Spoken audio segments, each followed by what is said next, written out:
أعوذ بالله من الشيطان الرجيم. بسم الله الرحمن الرحيم. يا أيها الذين آمنوا أطيعوا الله ورسوله ولا تولوا عنه وأنتم تسمعون ولا تكونوا كالذين قالوا سمعنا وهم لا يسمعون. إن شر الدواب عند الله الصم البكم الذين عند الله الصم البكم الذين لا يعقلون. ولو علم الله فيهم خيرا لأسمعهم ولو أسمعهم لتولوا وهم معرضون. يا أيها الذين آمنوا استجيبوا لله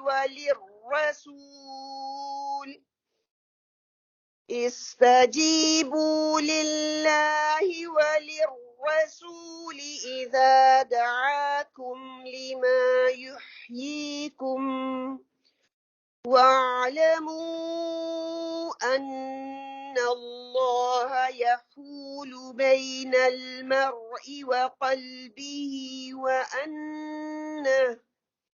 وأنه إليه تحشرون. واتقوا فتنة لا تصيبن الذين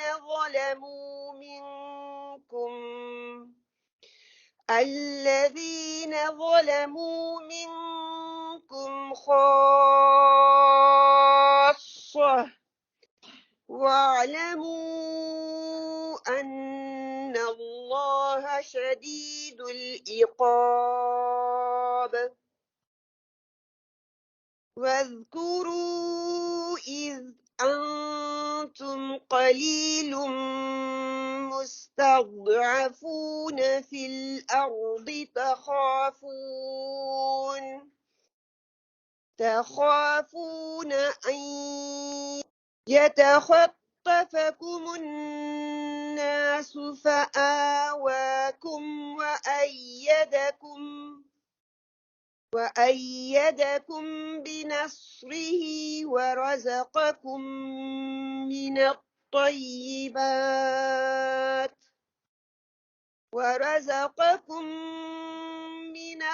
الطيبات لعلكم تشكرون. يا أيها الذين آمنوا لا تخونوا الله والرسول وتخونوا أماناتكم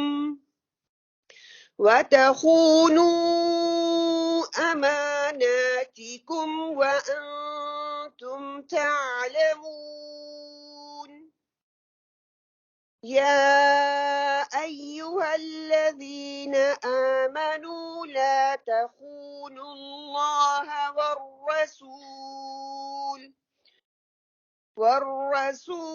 وتخونوا أماناتكم وأنتم تعلمون. واعلموا أنما أموالكم وأولادكم أموالكم وأولادكم فتنة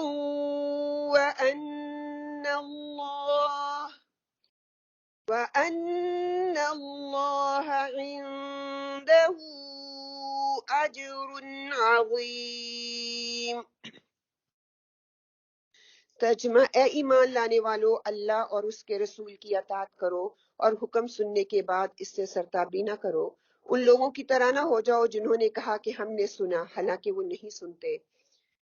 یقیناً اللہ کے نزدیک بدترین قسم کے جانور وہ بہرے گونگے لوگ ہیں جو عقل سے کام نہیں لیتے. اگر اللہ کو معلوم ہوتا کہ ان میں کچھ بھی بھلائی ہے تو وہ ضرور انہیں سننے کی توفیق دیتا، لیکن بھلائی کے بغیر اگر وہ ان کو سنواتا تو وہ بے رخی کے ساتھ منہ پھیر جاتے.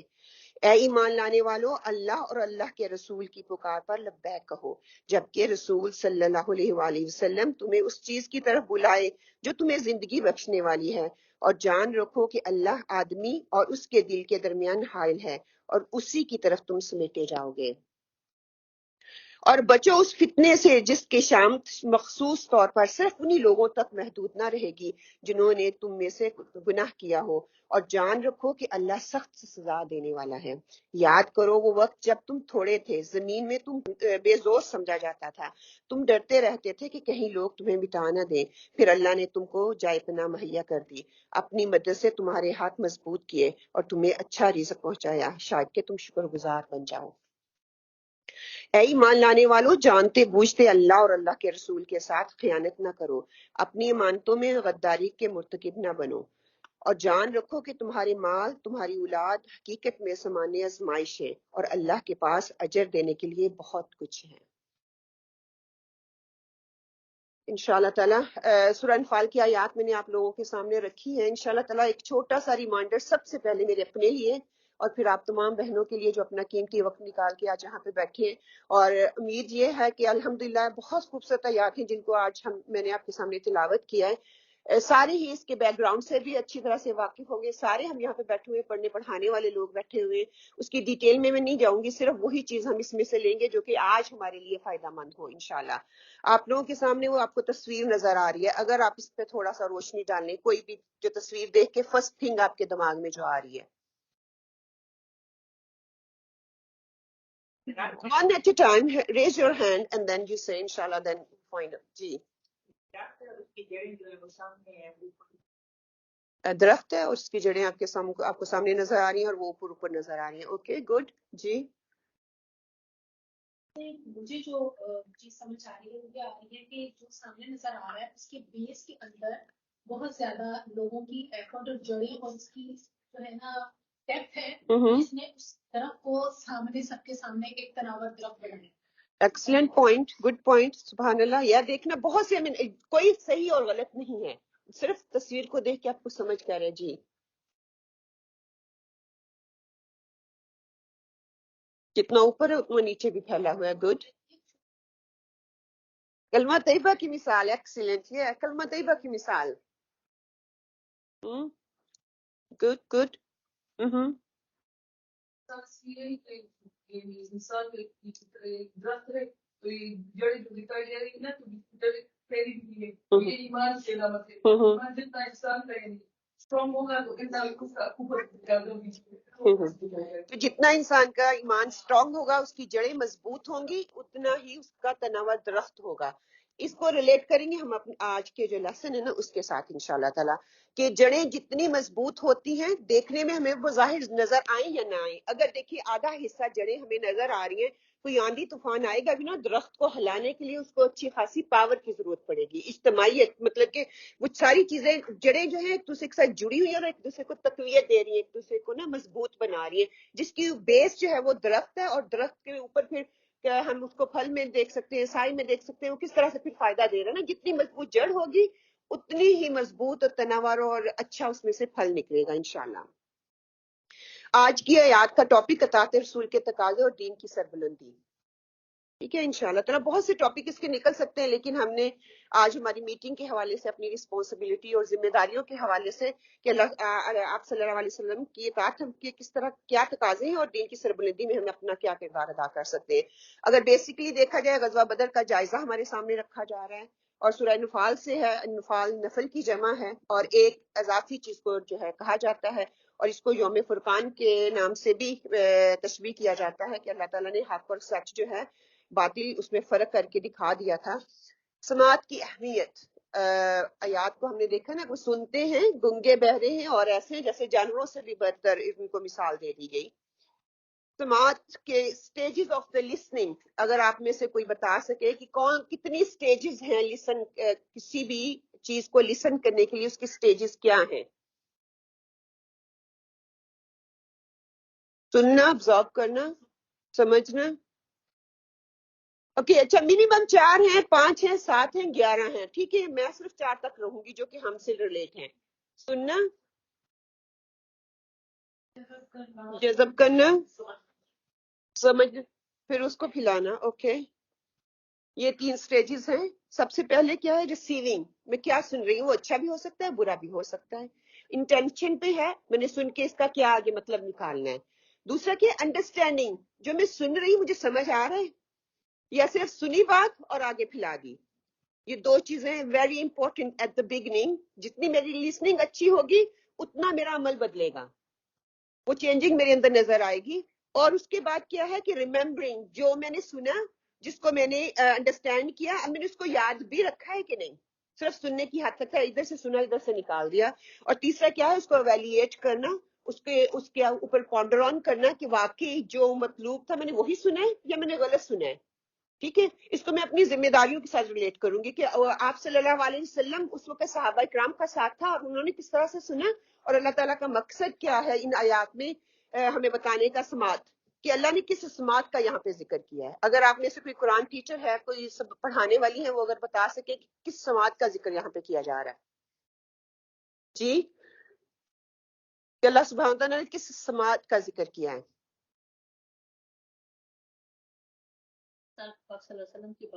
اور نبی صلی اللہ علیہ وسلم کی بات کو غور سے سنو, ٹھیک ہے. اوکے, کہ اطاعت کے معنی میں سماعت جو ہے نا, وہ اطاعت کے معنی میں یہاں پہ لیا گیا. سمینا وعطانا, یا ایکسلنٹ. کہ سمینا کہ سوچ بچار کرو, اپنی زندگی کا حصہ اس کو بناؤ, جو سن رہے ہو اس سے آپ کی زندگی بدلنی چاہیے. کیوں؟ انسان جیسا سنتا ہے ویسا اس کا عمل ہو جاتا ہے. اگر ہم اس طریقے سے سنیں گے نہیں, پاسیو لسنر بن کے جائیں گے, تو بلیو می ہمارے اندر کوئی افیکٹو کام نہیں ہوگا. اگر میں اس نیت سے آئی ہوں کہ اللہ کے دین کے لیے ہم بیٹھے اور یہاں سے کچھ لے کے اٹھیں گے, اور انشاءاللہ یہ قرآن, یہ محفل آپ کو ضرور کچھ دے کے گھر بھیجے گی اور وہ آپ کے لیے افیکٹو ہوگی. پھر بہرے کے ساتھ گونگا کیوں کہا گیا؟ جو بہرے ہیں, گونگے ہیں, پھر جانوروں سے تشبیہ دی گئی, اس کا کیا مقصد ہے کہنے کا؟ ضروری تو نہیں جو سنتا نہیں ہے وہ بولتا نہیں ہے. کئی دفعہ بولتے ہیں ہم سنتے ہیں, کئی دفعہ سنتے ہیں ہم بولتے نہیں ہیں. جی ایگزیکٹلی, یہ تینوں چیزیں آپس میں انٹر لنک ہیں. میری سماعت اچھی نہیں ہوگی تو میں گنگی بھی ہوں, میں بہری بھی ہوں, وہ میرے عمل میں نہیں چیز آئے گی. کہ مخلص مومن اور منافق کا فرق بتایا جا رہا ہے. جو خالص نیت کے ساتھ بیٹھے گا سننے کے لیے, کیونکہ بیک گراؤنڈ کا پتہ ہے نا کہ وہ آتے تھے, منافقین کی بات آگے چل کے آ رہی ہے کہ وہ آتے تھے سننے کے لیے, سن کے جاتے تھے اور پھر اس کو انتشار کا سبب بناتے تھے, اس کو غلط طریقے سے پھیلاتے تھے. کہ مخلص مومن بات کو سمینا واتانا کے لیول پہ سنتا تھا کہ میں نے اس کو ماننا ہے, اور جو منافق ہے اس کو غلط طول دینے کے لیے محفل میں آتے تھے اور سنتے تھے. یہاں پر بندہ مومن کی بات کی جا رہی ہے کہ جب وہ سنتا ہے تو دل کے یقین کے ساتھ وہ سنتا ہے, اور جب یقین کا وہ لیول آ جاتا ہے تو عملی میدان میں جہاد کے طور پر وہ ایکٹ کرنا شروع کر دیتا ہے. وہ صرف پاسو لسنر نہیں ہوتا, وہ یہ سنتا ہے کہ میرے رب کا یہ فرمان ہے, میرے رب نے حکم دیا ہے, میرے آپ صلی اللہ علیہ وسلم کی سنت ہے, میں نے اس کی اطاعت کرنی ہے یا میں نے اتباع کرنی ہے. اچھا, غفلت کا سبب کیا؟ اگر آپ کو غزوہ بدر کا تھوڑا سا اگر آپ کے دماغ میں آ رہا ہو تو کیا تھا غفلت کا سبب, اس وقت کیا چیز بن رہی تھی؟ جی, انہوں نے اطاعت نہیں کی تھی. گڈ. اطاعت کے پیچھے کیا بیک گراؤنڈ تھا؟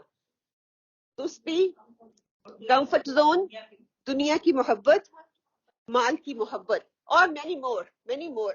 اس کو اگر ہم ریلیٹ کریں, اللہ اور اللہ کے رسول کے احکامات آ رہے ہیں, ہمیں اجاگر کیا جا رہا ہے, جگایا جا رہا ہے, لیکن اس کے باوجود میں غفلت سستی کن چیزوں میں برت رہی ہوں. میرا آج اسی چیز پہ انشاءاللہ بات کروں گی کہ سستی, یقین کی کمی. ہمیں یقین ہی نہیں ہے کہ اگر یہ میں کام کروں گی اس کا درجہ کیا ہے, اگر وہ درجے کا مجھے پتا چل جائے تو کبھی بھی میں سستی نہ دکھاؤں. پھر دنیا کی محبت. دنیا دیکھیے مومن جو ہوتا ہے نا وہ انفلوئنس کرنے والا ہوتا ہے, انفلوئنسر نہیں ہوتا. وہ دوسروں کو اپنی طرف راغب کرنے والا ہوتا ہے, دوسروں کی طرف دوسروں سے متاثر نہیں ہوتا. ہم لوگوں نے آج الٹا کام شروع کر دیا, ہم دوسروں سے متاثر ہوتے ہیں. ایک مسلمان کو دیکھ کے کوئی ہم کسی کو نا متاثر کر نہیں سکتے, انفلوئنس اپنی طرف نہیں کر سکتے, ہم دوسروں سے انفلوئنس ہوتے ہیں. تو یہاں پہ یہ کمی نظر آ رہی ہے. پھر خواہشات کی محبت جو ہے مجھے اس رستے سے دور کر رہی ہے. من مانی اپنی مرضی سے جو دل کیا وہ لے لیا, جو دل نہ کیا اس کو چھوڑ دیا. پھر نفس پرستی جو ہے کہ میں ہر وقت میرے سامنے رہتی ہے, خود پرستی اور اپنی مرضی کرنا. یہ بہت اجتماعیت میں خاص طور پہ اپنی مرضی میری مرضی چلے گی. دیکھیے آپ صلی اللہ علیہ وسلم نے ہر موقع پر صحابہ سے مشاورت کی, ٹھیک ہے. ایز اے ماشاء اللہ الحمدللہ آپ سارے اپنے اپنے لیول میں ناظمہ ہیں, کوئی ڈپارٹمنٹ ہیڈ ہے, کوئی مطلب ڈیوٹیز ہیں آپ لوگوں کی. وہاں پہ آپ لوگوں کو یہ بات دیکھنی ہوگی کہ آپ صلی اللہ علیہ وسلم کی سنت کیا ہے. آپ نے مشاورت کی, ٹھیک ہے, آپ نے عمل کیا, لیکن جو اکثریت تھی اس پہ آپ نے عمل کیا. اور کبھی کبھی یہ بھی ہوا کہ جو آپ چاہ رہے تھے آپ نے مشاورت کے بعد اس پہ فیصلہ کیا کہ اللہ کا ہاتھ ہوتا ہے مشورہ کرنے میں. کیا ایسا سننا قابل قبول ہوگا جو ہمارے عمل کو نہ بدلے؟ اور یہاں پہ میں پھر آپ کے آگے سوال کوشچن کھڑا کر دوں گی کہ اگر ایسا ہے کہ ہم سنتے ہیں ہمارا عمل چینج نہیں ہوتا, وہ قابل قبول نہیں ہے, ہم خود اس چیز کی کر رہے ہیں نا, تو ہم اپنے اوپر ریفلیکٹ کر لیں کتنا ہم سنتے ہیں اور ہمارے عمل کتنے بدلتے ہیں. یہ ایک ہڈن کوشچن ہے, آپ اس پہ پونڈر ضرور کیجئے. جو لوگ عقل سے کام نہ لیں, حق کو نہ پہچانیں, حق کو قبول نہ کریں, حق کے مطابق زندگی بسر نہ کریں, وہ لوگ گندے کوڑے کرکٹ کے ڈھیر کی مانند ہیں. کیا میں بننا چاہوں گی پورا کر کے مجھ سے بدبو آئے, گندا ڈھیر کا ہو؟ اس سے تشبیہ دی گئی ہے کہ جو آپ صلی اللہ علیہ وسلم کی اطاعت نہیں کرتا, اللہ کے احکامات کو نہیں مانتا. ہم جانتے ہیں, ہم سنتے بھی ہیں, ہم جانتے بھی ہیں, لیکن عمل میں نہیں آتا. جب عمل میں کمی آ جاتی ہے تو ہم اس ڈھیر کی مانند ہیں. انسان کو دوسری ہر چیز سے زیادہ کون سی چیز جو ہے وہ ممتاز کرتی ہے؟ وہ عقل اللہ تعالیٰ نے دی. دیکھیے جانور بھی ہیں, چرند پرند, ہر چیز ہے, وہ عقل کی کا استعمال نہیں کرتی, وہ اللہ تعالیٰ کے احکام کی حکم کی تابع داری کر رہی ہے, اس مینا تانا جو اللہ نے حکم دیا اس کو کر رہی ہے. اور ہر ایک چیز کو اللہ تعالیٰ نے انسان کے تابع بنا دیا. اور انسان کو اللہ تعالیٰ نے احسن التقویم کہہ کے پکارا نا کہ عقل کی بنیاد پہ وہ فیصلہ کر سکتا ہے. اور اگر جب ہمیں یہ فیصلہ دیکھ کے اللہ تعالیٰ نے چھوڑ نہیں دیا, فیصلے کی بنیاد کیا ہے کہ اللہ سبحانہ تعالیٰ بڑی سخت بات کر رہے ہیں. حضرت موسیٰ علیہ السلام کا قول آپ کے سامنے رکھوں گی. انہوں نے اللہ تعالیٰ سے دعا کی تھی کہ میری قوم میں سے سب کچھ لے لینا لیکن عقل نہ لینا. کیوں؟ کیونکہ عقل جس کی معاف ہو جاتی ہے نا, وہ انسان کچھ سمجھنے سوچنے سے قاصر ہو جاتا ہے. اور اللہ تعالیٰ نے فرمایا تھا کہ اگر میں کسی سے کچھ چھیننا چاہوں گا تو سب سے پہلے اس کی عقل چھینتا ہوں. اگر ہمارے پاس عقل نہیں ہے نا, دیکھیں ہم دنیا کے لیے کتنی عقل استعمال کرتے ہیں. ہر موقع پہ ہم سوچ سمجھ کے کہیں مجھے نقصان نہ ہو جائے, اور دین کی بات آئے بغیر پلاننگ کے بغیر سوچے سمجھے بس ہم کود پڑتے ہیں. اس کے کیا اثرات نکلیں گے, اس کا کیا افیکٹ ہوگا, ہم بالکل نہیں سوچتے. تو یہ بات بہت بڑی بات ہے کہ اللہ تعالیٰ سب سے پہلے ہماری عقل چھینتے ہیں. حب رسول کے تقاضوں کی بات ہوئی کہ اللہ اور اللہ کے رسول کی اطاعت کی جائے. اس پہ بہت بات ہو سکتی ہے, ٹائم کی قلت کی وجہ سے میں اس باتوں کو نہیں چھیڑوں گی. امیر کی اطاعت یہاں پہ ہمیں نظر آتی ہے کہ آپ صلی اللہ علیہ وسلم نے جو حکم دیا انہوں نے سمینا واتانا کا. اور کہیں نہ کہیں اینی ہاؤ آئی ایم امیر, یو آر امیر ان یور برانچ لیول, جو ڈپارٹمنٹ لیول. اب اسی چیز کو اپنے دماغ میں رکھیں گے انشاءاللہ. پھر آپ صلی اللہ علیہ وسلم کے مشن کے لیے وہ صحابہ کرام نے تو اپنی جان مال ہر چیز وقت صلاحیتیں سب کچھ کھپا دیا. کیا میرا وہ لگ رہا ہے اللہ کے رسول کی اطاعت میں میرا سارا کچھ جا رہا ہے؟ ایز اے امیر میں وہ سب کچھ کر رہی ہوں جس کی جو کہ مقصود ہے. مشکل حالات بے سر و سمانی کا عالم تھا اس وقت, لیکن انہوں نے آپ صلی اللہ علیہ وسلم کا ہاتھ نہیں چھوڑا. آپ صلی اللہ علیہ وسلم کے ساتھ جمے ڈٹے رہے, تبھی اللہ تعالیٰ نے پھر ان کو کامیابی دی. یا تو اسلامی نظام کی جو ہے نا وہ ہمیں سمجھ میں آتا ہے کہ دراصل سما اور اطاعت کا نظام ہے جو اللہ تعالیٰ نے ہمیں دیا ہے نا, اس کے بغیر ہم کوئی بھی نظام قائم نہیں کر سکتے. سماعت اور اطاعت میں سب سے پہلے حقیقی سماعت, ہم نے اس کے بارے میں بات کی کہ اللہ کی اطاعت, جب وہ اللہ کی اطاعت کروں گی تو وہ محبت میں بدلے گی, جب محبت میں بدلے گی تو بندگی بن جائے گی.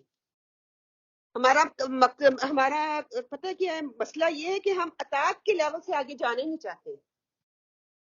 بس کر لیتے ہیں نماز روزہ حج کا, دیٹس فائن, وہ تو فرض ہے, وہ تو کرنا ہی ہے, اس کے لیے تو کوئی اور چیز ہے ہی نہیں نا. حلال حرام سے بھی شاید بچ جائیں, لیکن کیا ہے کہ اللہ کی اطاعت کے لیے محبت بہت ضروری ہے، اور جب محبت میں وہ چیز کنورٹ ہوتی ہے تو وہ بندگی بن جاتی ہے. پھر ہر کام سے پہلے میں اللہ کے لیے اللہ کی خوشنودی دیکھوں گی. اور اسی طرح آپ صلی اللہ علیہ وسلم کی اطاعت جب وہ محبت میں ڈلتی ہے تو وہ اتباع میں تبدیل ہو جاتی ہے، اور اس کی بہترین مثالیں ہمیں آپ صلی اللہ علیہ وسلم کی سیرت سے ملتی ہیں.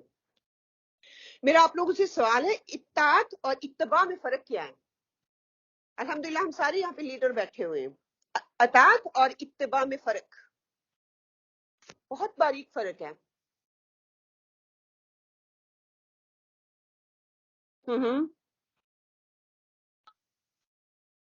اتباع محبت کے ساتھ، ٹھیک ہے. کوئی اور اگر اس کو اس سے اور واضح کر کے بتا دیں.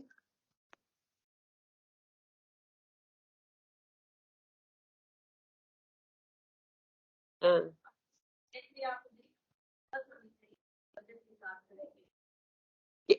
اطاعت ضروری ہے، اتباع ضروری نہیں ہے. اور دوسرے معنی کی اطاعت واجب ہے، فرض ہے، اتباع فرض نہیں ہے. ٹھیک ہے.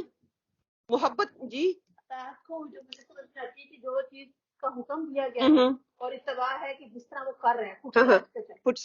ایکسلنٹ. جی جی، کہ اللہ کے نبی کوئی حکم دے وہ اطاعت ہے، اور جس میں حکم نہ دیا گیا وہ اتباع ہے. اور صحابہ کا وہ بٹن والا واقعہ یاد کر لیں کہ آپ صلی اللہ علیہ وسلم کی اتباع میں خوشی سے وہ کر رہے تھے، آپ صلی اللہ علیہ وسلم نے ان کو حکم نہیں دیا تھا. اور بہت سی ہمیں مثالیں مل جاتی ہیں. ٹھیک ہے.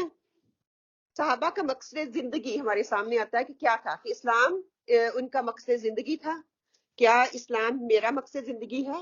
اگر ان کا مقصد زندگی اسلام تھا تو انہوں نے مال، گھر بار، کاروبار، بچے، اولاد، ہر چیز کو پیچھے کر کے انہوں نے کیا کیا کہ ہر ازمائش سے وہ گزر گئے. میرے لیے یہی چیز ازمائش بنی ہوئی ہے نا. آج ہم راستے میں بھی یہی بات کرتے آ رہے تھے نا، یہی چیز رکاوٹ بنتی ہے. کسی کی مال ہے، کسی کا گھر ہے، کسی کا کاروبار ہے، کسی کے بچے ہیں، کسی کی ذمہ داریاں ہیں. میں یہاں پہ یہ نہیں کہہ رہی کہ ہمیں ذمہ داریاں ادا نہیں کرنی، لیکن ہمیں ان ذمہ داریوں کے ساتھ یہ بھی فرض ہے، یہ بھی اس ذمہ داری کو بھی پورا کرنا ہے کہ آج میں ان چیزوں کی قربانی دینے کے لیے تیار ہوں. آپ لوگوں کا جواب کیا ہے؟ کیا میں تیار ہوں؟ ایکسکیوز بھی آتے ہیں، مطلب کہ وہ بندگی نہیں ہے نا، اطاعت کے لیول پہ خوش ہیں. ہاں، کہ لیکن نہیں، پھر جو حکم ہو رہا ہے ہم نے وہی حکم، اسی حکم کو لے کے ہم نے چلنا ہے.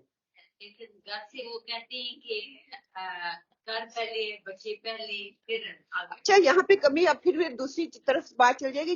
جب کمی آتی ہے تو پھر گھر والے ڈیمانڈ کرتے ہیں، وہاں پہ مجھے اپنی اصلاح کی ضرورت ہے. ہم چاہتے ہیں ہمیں تھوڑا سا سمجھ لگے ہم دوسروں کی اصلاح کر دیں. میں اپنے اوپر نہیں پونڈر آن کرتی، بلیو می، میں جڑ ہوں نا، میں وہ روٹ ہوں. وہ اگر صحیح ہوگی، ہیلتھی ہوگی، میں ہر ایک کا حق دوں گی. ہم انشاءاللہ آگے تھوڑا سا کریں گے نا تو اس کا جواب کو خود ہی مل جائے گا کہ کہاں کہاں پہ میں کرتی ہوں، کہاں کہاں پہ ظلم ہو رہا ہے. وہ جب ظلم بڑھ جاتا ہے تو کتنے ظلم لینے والا مظلوم بھی ایک حد تک لے گا، اس کے بعد وہ پھر اٹھتا ہے، ابھرتا ہے.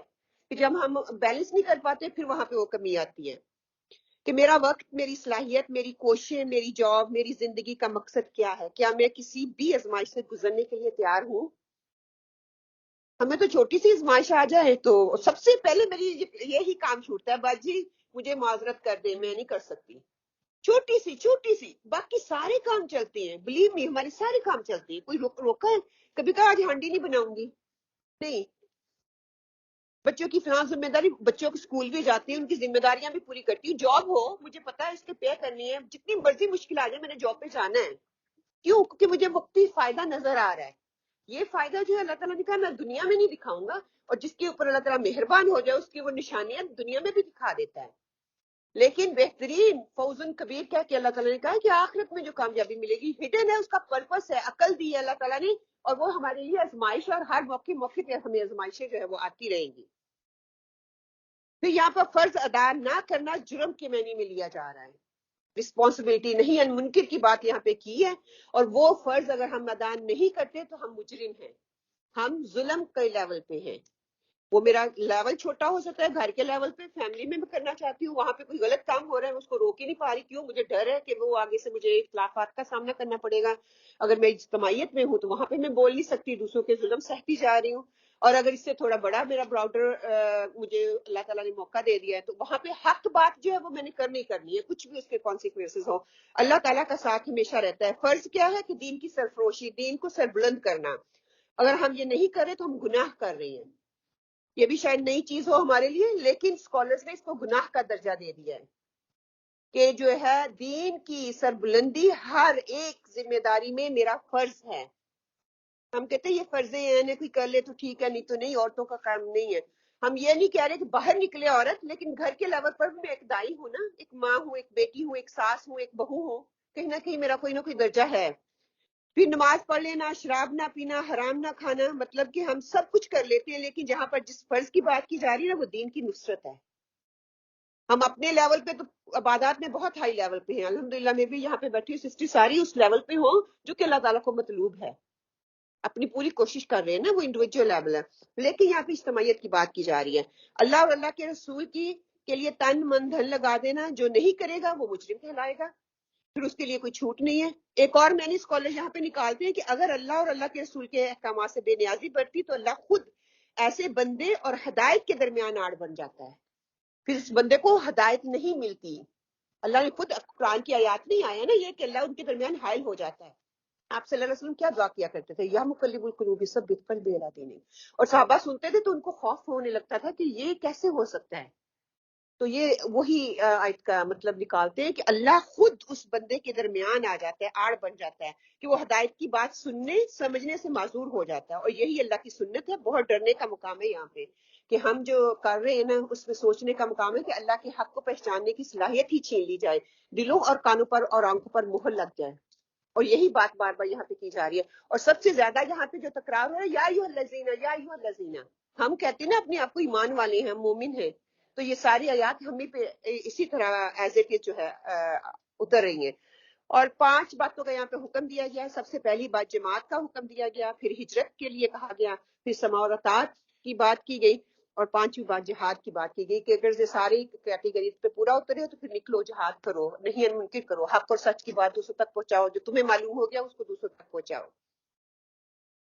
اجتماعی فتنے سب کو اپنی لپیٹ میں لے لیتے ہیں، ان کو بھی لیا اس وقت، انہوں نے اس طرح سے کس طرح سے وہ نپٹے. آج مجھے اور آپ کو بھی ہمیں ہر لمحہ فتنے کا سامنا کرنا پڑ رہا ہے، آزمائش سے گزر رہی ہے.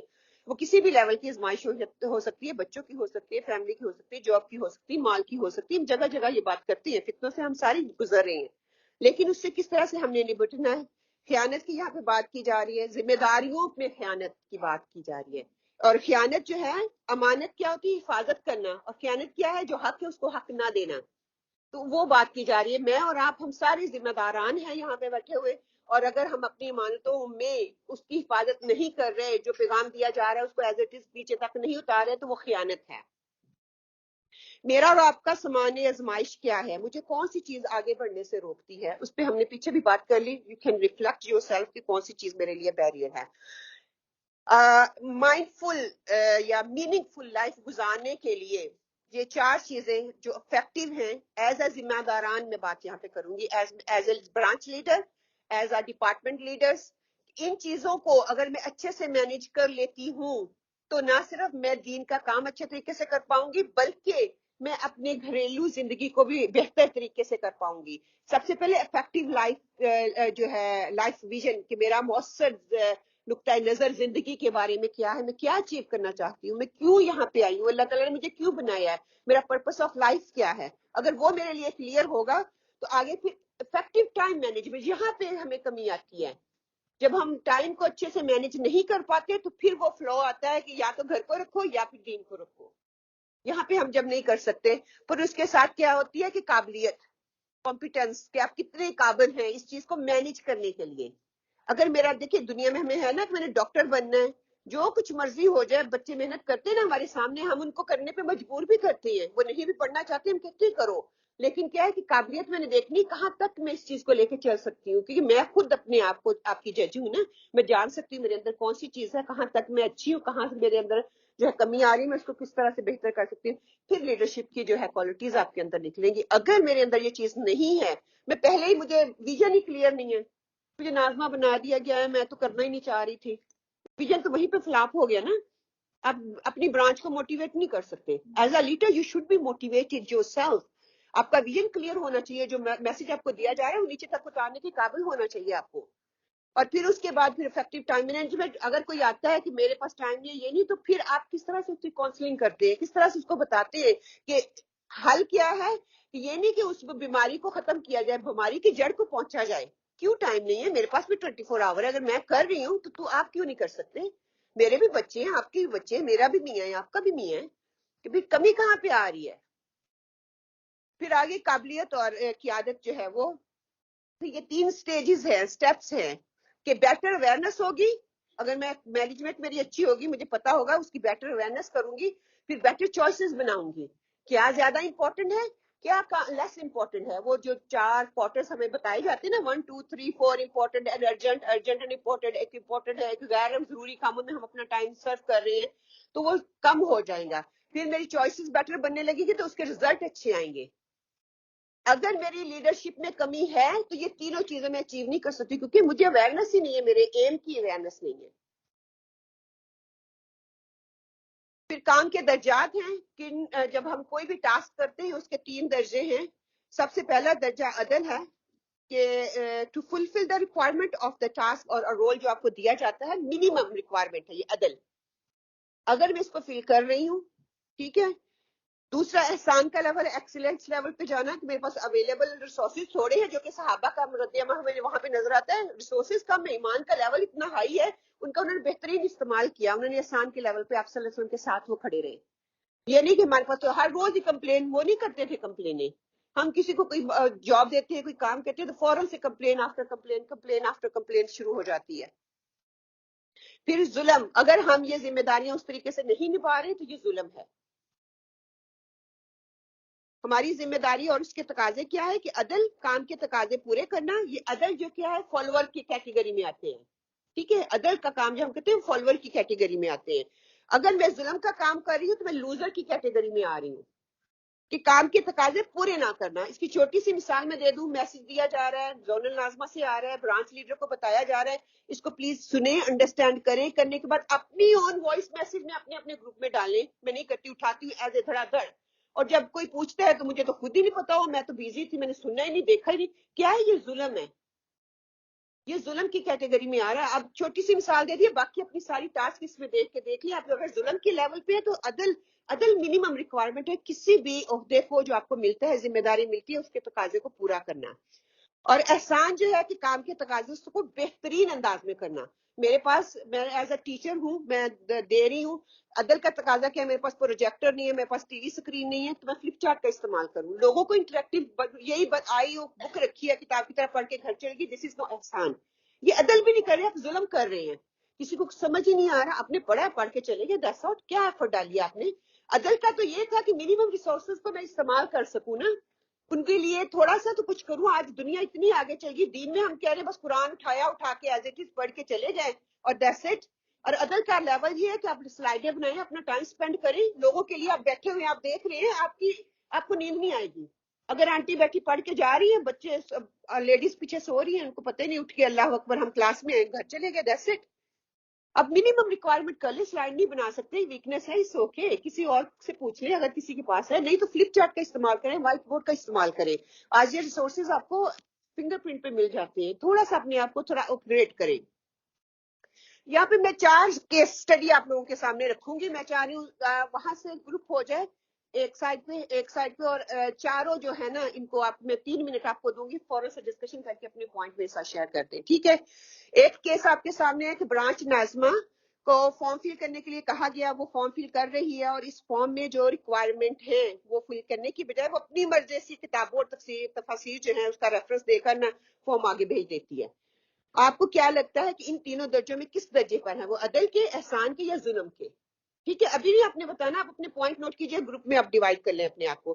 پہلا گروپ آپ لے لیں، ٹھیک ہے. دوسرا سینیریو آپ لے لیں وہ والے ٹیبل کہ ایک برانچ میں رمضان کا پروگرام ہو رہا ہے، سب بہنیں اس بات پر متفق ہیں کہ ریمائنڈر کے لیے باہر سے کسی بہن کو بلایا جائے.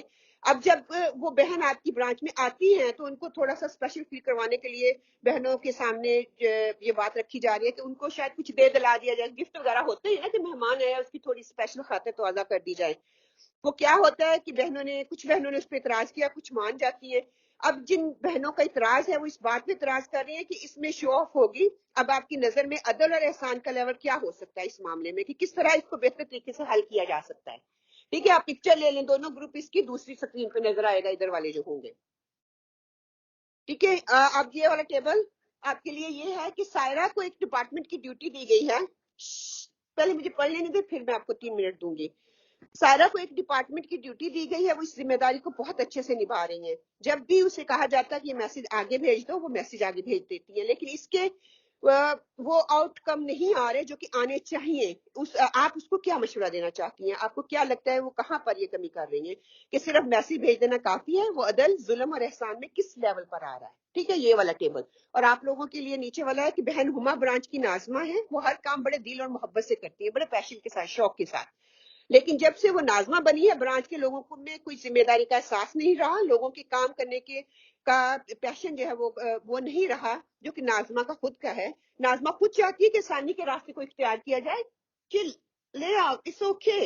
برانچ یا سینٹرل لیول سے کچھ آ رہا ہے تو no need to get worried. میں خود ہی چل پرسن ہوں. لوگوں کے لیے سہولتیں دی جائیں, لیکن اس بات کو بھول رہی ہوں کہ اس سے برانچ کی کارکردگی کتنی متاثر ہو رہی ہے. لوگ جو جڑ رہے تھے وہ آپ سے پیچھے ہٹ رہے ہیں. ٹھیک ہے, دس از دا مین پوائنٹ جس پہ بات کرنا چاہ رہی ہوں. اس پر آپ سب کا کیا خیال ہے کہ ناظمہ کو واقعی ایسا ہی کرنا چاہیے؟ آپ کو کیا لگتا ہے کہ وہ عدل, ظلم اور احسان کے کس لیول پہ؟ ٹھیک ہے, سمجھ آ گیا آپ چاروں کو؟ آپ لوگوں میں 3 منٹ دیتی ہوں, 3 منٹ کا ریمائنڈر لگا لوں پلیز. اینڈ آپ لوگ کے پاس اوپر والا ہے سائرہ والا ہے, اور ان کے پاس جو ہے برانچ ناظمہ والا ہے. انشاءاللہ. اوکے جی, آپ اپنا دیں. میں ریکویسٹ کروں گی سب سے پلیز لسن کر لیں, اس میں ہماری ہی مثال کا حل ہے. ٹھیک ہے, اوکے.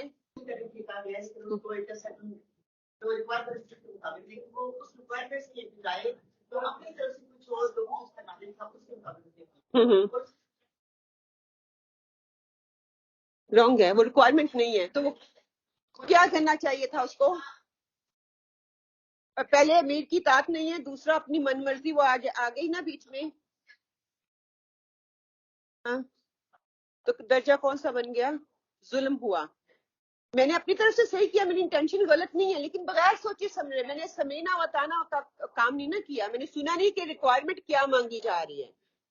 اگر وہ ریکوائرمنٹ ہمیں پتہ ہے, دے دیا گیا نا سینٹر کی طرف سے, یہ آپ کا سلیبس ہے ممبرس کے لیے, یہ ایسوسیٹ ممبر کے لیے, اور جو ایسوسیٹ ممبر کا فارم فل کر رہے ہیں یہ ریکوائرمنٹ نہیں ہے. سمجھ آ رہی؟ بار بار جب میسج کیا جاتا ہے بہنیں آپ سے پوچھتی ہیں سمجھ نہیں آ رہی, پلیز ہم سے پوچھ لیں. گروپ میں نہیں تو پرائیویٹ پوچھ سکتی ہیں. جی کیا آپ کے اس لیول پہ آ کے یہ بنتا ہے؟ اگر صحابہ کرام کرتے تو اس کے کیا کانسیکوینسز ہوتے ہیں؟ ٹھیک ہے نا, جس لیول پہ ہم بیٹھے ہوئے نا, اللہ تعالیٰ نے چن کے ہم اس لیول پہ لے کے ہیں. ہمارے ہاں یہ اگنورنس جو ہے نا کہ میں بیزی ہوں, یہ دلائل نہیں چلیں گے. بہت بڑی ذمہ داری پہ ہم بیٹھے ہوئے ہیں, پوری برانچ کی ذمہ داری ہے. کسی کے بچے پڑھے لکھے, بیٹے بہویں بیٹیاں ہیلپ لے. دیکھیں انگلش کی سمجھ نہیں آتی ہے, بار بار کوشش کر رہے ہیں اردو میں بھی انگلش میں میسج پہنچایا جائے. وائس میسج کیوں چھوڑا جاتا ہے؟ اس لیے کہ سمجھ آ جائے. پھر بعد میں یہ بھی کہا جاتا ہے نہیں سمجھ آ رہی, پلیز پرسنلی آپ گروپ میں نہ پوچھیں, پرسنلی پوچھیں تاکہ آپ کو وہ چیز سمجھا دی جائے. تو اچھا اوکے, یہ ظلم کا لیول بن گیا. اب ہم دیکھتے ہیں ہمارے کتنے ظلم کے لیول ہیں, کتنے عدل کی. چلو عدل تک پہنچ جائے گا تو میں بڑی گریٹفل ہوں گی. جی آپ کا. جی ہاں, ایک برانچ ناظمہ جو ہے.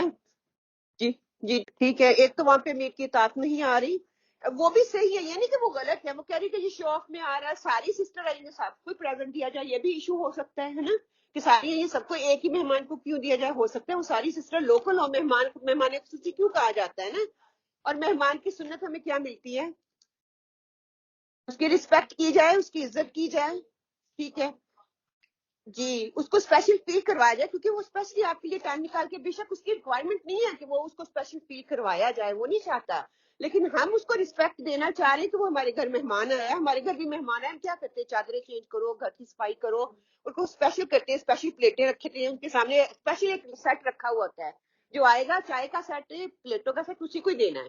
آئے نہ آئے, سالوں سال نہ آئے, وہ بڑے خراب ہو جائیں, ہے نا. ہم کرتے ہیں نا کہ یہ سنت ہے, اس سنت کے لیول کی خبر. اچھا پھر کیا درجہ نکالا آپ نے اس کا؟ عدل کا آپ نکال رہے ہیں. نہیں ہاں, مہمان کی وہ جو سب کی رائٹ تھی, لیکن جو اس کے اندر کرٹیسزم آ رہی تھی وہ کس لیول پہ جا رہے ہیں؟ پھر وہ ظلم کے لیول پہ جا رہے ہیں, وہ ظلم کے لیول پہ جا رہے ہیں. جی عدل کے لیے وہ چاہ رہی ہیں منیمم ریکوائرمنٹ کو میٹ کیا جائے, لیکن جو سسٹرز ہیں وہ یہ ایشو کھڑا کر رہی ہیں کہ نہیں یہ شو آف ہو رہا ہے, ضروری نہیں اپنے سب کے سامنے دینا ہے, آرام سے ایک سائڈ پہ لے کے جا کے دیا جا سکتا ہے, یا اگر وہ سب کے سامنے بیٹھی ہیں آپ نے اس کو خاص پلیٹ میں ڈال دیا ہے, تو آئی ڈونٹ تھنک سو سارے لوگ جو ہے نا جہاں پہ پڑھے لکھے مسجدوں میں آتے ہیں اور ان کو یہ پتا ہے اگر یہ مہمان خصوصی ہے, اس نے اسپیچ دی ہے یا اس نے کیا تو اس کو ٹریٹمنٹ مل رہی ہے, تو اس میں کوئی ہارم والی بات نہیں ہے. اور نارملی میرے خیال میں ایسا ہوتا بھی نہیں ہے, اگر کبھی کبھار ہو بھی جائے تو اس میں کوئی قباحت والی بات نہیں, ہم کر سکتے ہیں. ٹھیک ہے, یہ ہمیں سننے سے ملتا ہے. جی جس اگلے والا سائرہ کو ڈپارٹمنٹ کی دونوں تو یہ پتا چل رہا ہے کہ وہ جو ہے نا وہ عدل کر رہی ہیں کہ وہ میسج آگے پہنچا رہی ہیں, ٹھیک ہے, لیکن اصل میں وہ ظلم کی سچویشن پیدا ہو رہی ہے. وہ اس لیے کہ جو زون سے میسج آیا نا وہ زون نے دیا ہے اپنی ساری برانچز کو سامنے رکھ کے, ٹھیک, اور ہم نے جو میسج دینا ہے ہم نے دینا ہے اسی میسج کو بے شک ہم نے آگے دینا ہے, لیکن ہم نے اپنی برانچ کے لوگوں کو دینا ہے. تو اس میں یہ بھی ہو سکتا ہے کہ جو زونل ناظمہ کا میسج ہوگا وہ ہماری برانچ والوں کے لیے انڈرسٹینڈ کرنا اس لیے بھی مشکل ہوگا کہ وہ ان کو بائی فیس یا اس طرح سے نہیں جانتے. تو جو برانچ کی ناظمہ ہے اس کو وہ جانتے ہیں, اس کی بات کو وہ اس طرح سے دیکھتے ہیں کہ جیسے روزمرہ کا معاملہ ہے, تو جیسے روزمرہ کا معاملہ ہوتا ہے تو بات جلدی سمجھ میں آ جاتی ہے.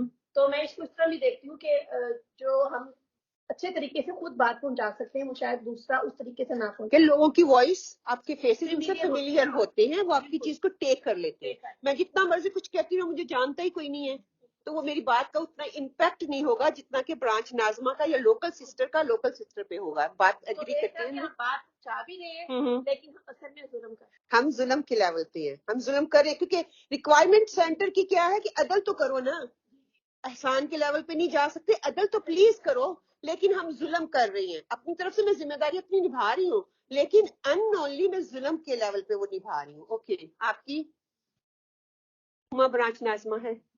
اس کے اندر جو اس کا خود کے لیے ہے تو عدل کر رہی ہے کہ وہ اپنا کام بہت اچھے سے کر رہی ہے, لیکن برانچ لیول کے اوپر وہ ظلم کر رہی ہے کیونکہ وہ خود تو کر رہی ہے لیکن موٹیویٹ نہیں کر رہی. اس کا جو رزلٹ ہے برانچ کے اندر وہ نہیں آنا چاہیے. اس کا کم از کم بھی آپ کا جو بھی ہے وہ اسے میٹ نہیں کر رہی ہے کہ جو آپ کا کام ہونا چاہیے, جو چیزیں ہونی چاہیے. سارے جو لوگ ہیں اس کے اندر وہ نہ وہ پیشن رہا ہے نہ اس کی مطلب کہ ان کی کارکردگی بھی سے متاثر ہو رہی ہے. تو یہ اسی لیے ہو رہی ہے کیونکہ ظلم ہو رہا ہے اور وہ جو ہر چیز جو ہے اس سے افیکٹ ہو رہی ہے. لیکن ناظمہ کو یہ شعوری نہیں ہے کہ جس پوزیشن پہ وہ بیٹھی ہوئی ہے اس کا جو کردار ہے وہ کیسا ہونا چاہیے نا. ناظمہ خود یہ کہہ رہی ہے نا کہ اوہو یہ تو بس اوپر سے ہر کچھ نہ کچھ آتے ہیں. ایگزیکٹلی, اس کے یہ الفاظ نا باقی سب کو مارنے کے لیے کافی.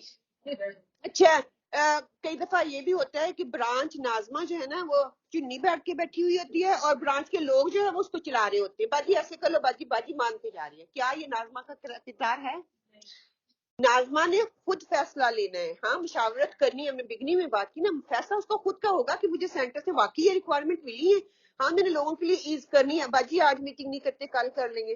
بھائی ایک ٹائم سیٹ ہے نا, آج سب نے, میں بزی ہوں نا تو میں آرام سے اس کو پوسٹ پون کر دوں, اس کو آگے کر دوں, باقیوں کو سوچے بغیر ہی میں نے اپنے آپ کو ہی آگے رکھا ہوا, جہاں مجھے سہولت نظر آ رہی ہے ویسے کر لیتی ہے. کیونکہ ہر چیز کو دیکھنا ہے. دیکھو اب 4 سینیریو آپ کے سامنے رکھے, چاروں میں کیا کر رہے ہیں؟ ظلم. عدل کے لیول کو بھی ہم میٹ نہیں کرے, اور ہم کیا کہہ رہے ہیں؟ Leaders, branch leaders, department head. تو یہی لیول اگر ہم گھریلو پہ کر لیں تو ہم دیکھتے ہیں as a mother, as a wife, as a mother in law, sister in law, daughter in law, کہاں پہ ہم ظلم کرتے ہیں کہ جس چیز کا حق ہے منیمم MPL اس کو بولتے ہیں, منیمم ریکوائرمنٹ جو ہے نا وہ بھی نہیں دے رہے. منیمم ریکوائرمنٹ ہے عدل کی, احسان کی نہیں پوچھا جا رہا ہے, لگتا ہے عدل. اگر عدل سے نیچے جائے گا تو وہ ظلم ہو جائے گا, اوپر جائے گا تو احسان کا لیول کر دے گا. ہمیں ٹارگٹ احسان کا رکھنا چاہیے, ایٹ لیسٹ چلو پاؤں پھسلا بھی تو ہم عدل میں تو آ جائیں گے نا, حق تلفی تو کسی کی نہ ہو. میں اچھا چیز کیا فائدہ, کون سی چیز فائدہ دیتی ہے؟ سورہ رعد اس کی جو ہے اچھے طریقے سے نا وہ ہمارے سامنے اس کی عکاسی کرتی ہے کہ جو دوسروں کے فائدہ مند ہوتے ہیں وہ ٹھہر جاتے ہیں. اس آیت کو سامنے رکھتے ہوئے اہل علم نے یہ موقف اختیار کیا ہے کہ ہر وہ چیز جو انسانیت کے فائدے کے لیے ہوتی ہے اس کو اللہ تعالیٰ قبولیت عطا فرماتے ہیں.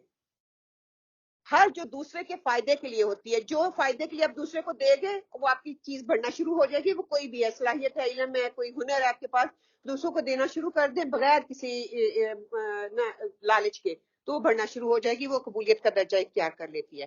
اب ہم دیکھ لیں کہ ہم کس لیے یہاں پہ اکٹھے ہوئے ہیں. ہمارا لیول کیا ہے, کتنے لوگوں کو فائدہ دینے کے لیے اکٹھے ہوئے, کتنے لوگوں کو فائدہ پہنچا رہے ہیں, کیا میرا اپنا کریکٹر جو ہے, میری اپنی رسپانسبلٹی جو ہے وہ عدل پہ کر رہی ہوں, احسان پہ کر رہی ہوں, اگر نہیں کر رہی تو وہ ظلم ہے. تو یہ ایک چھوٹا سا کوشچن ہے آپ لوگوں کے سامنے. حضرت عمر رضی اللہ تعالیٰ نے کیا کہا تھا کہ اپنا محاسبہ کر لو اس سے پہلے کہ تمہارا محاسبہ کیا جائے, اور اپنے مال کا محاسبہ کر لو اس سے پہلے کہ وہ ان کو تولا جائے. کیوں یہ ظلم کے نظر آ رہا ہے؟ تو انہوں نے کہا ہے نا کہ اپنے اوپر انسان خود ہی ہم اپنے اوپر ظلم کرتے ہیں, یعنی کہ کوئی دوسرا کرتا ہے. اور محاسبے کے لیے یہ کام کرنے کے درجات اپنی نظر میں رکھیں گے تو انشاءاللہ تعالیٰ جو لائف مائنڈ فل ہو جائے گی, ہمارے پرپس کلیئر ہوں گے, اس کو پھر ہم اچھے طریقے سے کرنے والے بن جائیں گے. دیکھیں انسان, میں اور آپ انسان ہیں, اور انسان ہی جو ہے نا کہتے ہیں کہ وہ رسپانسبل کی اس کے لیے کوئی کوئی حد نہیں ہے, اور انسان ہی جو ہے وہ ظلم اور جاہل کی حد کو بھی توڑ دیتا ہے. اگر کوئی رسپانسبل بننا چاہتا ہے تو اس کو انسان کے لیول پر لے جاتا ہے, جو کہ صحابہ کرام کی مثال, آپ کی مثال ہمارے سامنے ہے. اور جو انسان نہیں کرتا وہ ظلم اور جاہلیت کتنے درجے سے گر جاتا ہے, تو اس کو تو احسن التقویم کیا کہ انسانوں سے بھی وہ گر جاتی ہے. انسان تو پھر سنتے دیکھتے کرتے وہی کر رہے ہیں جو اللہ نے ان کو کہا ہے. جزاکم اللہ خیرن کثیرا. آئی ہوپ کچھ نہ کچھ آپ کو لرن کرنے کے لیے ملا ہوگا. سبحانک اللہم و بحمدک نشہد ان لا الہ الا انت ونستغفرک واتوب الیک.